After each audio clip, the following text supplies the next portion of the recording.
কিরে তার ভাই যাচ্ছে কেডা? কিরে কই গেল এটা? আল্লাহ রে হিরু কেডা? এই কই গেল? ওই খুঁজে এটা রে কোন নই দেখতাছি না। এনো যে গেন্দা রে ভাই দেখতাম গেন্দা কো। আরে এটা আমি ছাইরা দেখছি মনে হচ্ছে কেডা এমনি বাইন্দা হয়ে গেছে গা। এটা তো কাশির কাছে অন এটা কিবা খুঁজলাম। আরে এটা তো আমি জানি না তো ছাইরা দিছি মনে হচ্ছে কেডা বাইন্দা হইছে। বুঝে দেয়া যা কাশতাছে।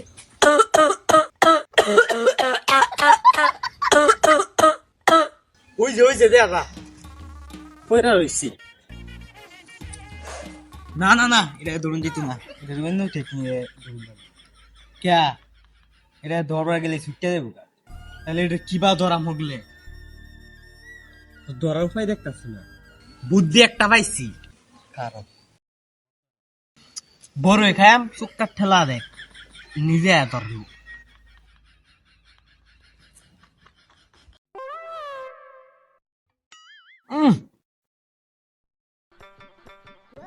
বড় দুই ইয়াল্লা এই দুইটা কই গেল। সাইডে ছাড়া তারপরে ধরার কোনো উপায় নাই। সাইডে হ্যালো সাইডি, এখানে একটা বিশাল বড় ঘটনা ঘটতে গেছে। উত্তরপাড়ার রাস্তাটা ফুল তাড়াতাড়ি। সিআইডি দীর্ঘ 12 বছর ধরে কোনো কেস না, যাও কেস পা পালা মতনে সলভ করতে পারে না। এই বিষয়টা সিআইডি থেকে একে সবাই গেছে গা, আমরা দুইজনই আছি না। হ্যালো কেস আছে কাশি আবার কেস নাকি? 12 বছর পরে যেহেতু কেস পাইছি, আচ্ছা দিয়ে আইতাছি। কিসে একটা কাশির কেস আছে। কাশির আবার কেস নাকি? আচ্ছা যেহেতু 12 বছর পরে পাইছি তাহলে যাই, দেরি রঞ্জিত না। এইটা খুব জটিল কেস, দয়া তুমি আমি একটু হোয়াটসঅ্যাপ করে আই। আমারে ফাঁসায় হয়ে গেছে, এটা ধরা আর একটাই ফাই। ঠিক আছে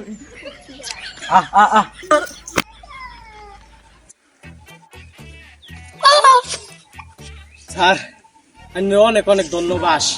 আমি আমার মানে হেডাই আমি আমার বাঁচাইলেন জীবনটা জায়গা খাওয়াই। তোরে পুলিশ নেমে দিচ্ছে। কই গেছে এখন হয় না, জানি তো মুখ পারে গেছে না, ধরে গেছে আমার ফাঁসায় হয়ে গেছে। কেস কি সলভ হয়েছে? আমি তো আছি এলা সাইডি, তুই নড়ি তো অন্য গেছে গা, এর লেগে আমি কেসটা সলভ করলাম। এটা তো আমি জানি, আমি না থাকলে তো কোনো উপায় নাই। হ্যাঁ সিআইডি বিগত 12 বছর ধরে কোনো কেস না, 2টা কেস পাইছে, একটা সলভ করে আলছে, আর একটা কেস আছে এটাও সলভ করা। এনো কে লাশ পড়ে রয়েছে গুন্ডি। হ্যালো সিআইডি, এনো একটা লাশ পড়ে রয়েছে, তাড়াতাড়ি আইন। হ্যাঁ মার্ডার কেস আইতেছি, তাড়াতাড়ি আইতেছি। কিসে মার্ডার কেস আছে? হ্যাঁ কো লাশ কো? স্যার এই যে এত সরু স্যারের লাশ। আসলে ওই বিষয়টা কিরকম গোলমাল লাগতেছে, লাশের ফয়েট চেক করো। চেক করে দেখি এর কি আছে, লাশের ফয়েট চেক করো। মোবাইল, এত সরু স্যারা মোবাইল চলা? আসলেও তো এটা কিরকম বিষয় না। আচ্ছা মোবাইলটা চেক করে দেখি কি কি আছে। হাদির বিদ্রোহী কবিতা, তার মানে এটা বোঝা যাইতেছে হাদির বিচার চাওয়ার কারণে কেউ একজন তা করে মাইরা আলছে। অনেক দিন হয়ে গেল হাদি মরছে, ষড়যন্ত্র করে মারা হয়েছে, কিন্তু তার বিচারটা অন্তরে বাঙালি পাইল না। এরকম কত কত বীর সৈনিক মরতাছে, তারপর বিচার খানা এই বাংলাদেশ। কবিতাটা তাইলে একটু শুনি। আমি ঘুরিনি, আমি কত সম্মুখে যাহা পাই যাই ঘুরিনি, আমি তো পাগলে ছন্দ, আমি আপনার তলে নিতে চাই, আমি মুক্ত জীবন আনন্দ, আমি হাম্বি, আমি ছায়ানট, আমি হিন্দল, আমি চলচঞ্চল চমকি চমকি, কত যেতে যেতে চকিতে চমকি, আমি চপল চপল হিন্দল, আমি তাই করি ভাই যখন চাই মনটা, ওই শত্রুর সাথে গলাগলি, ভাই মৃত্যুর সাথে পাঞ্জা। কবিতাটা হইনা হাদি ভাইয়ের কথাটা মনে হয়ে গেল। আচ্ছা এই লাস্টের লেবু ফাটানি ব্যবস্থা করো।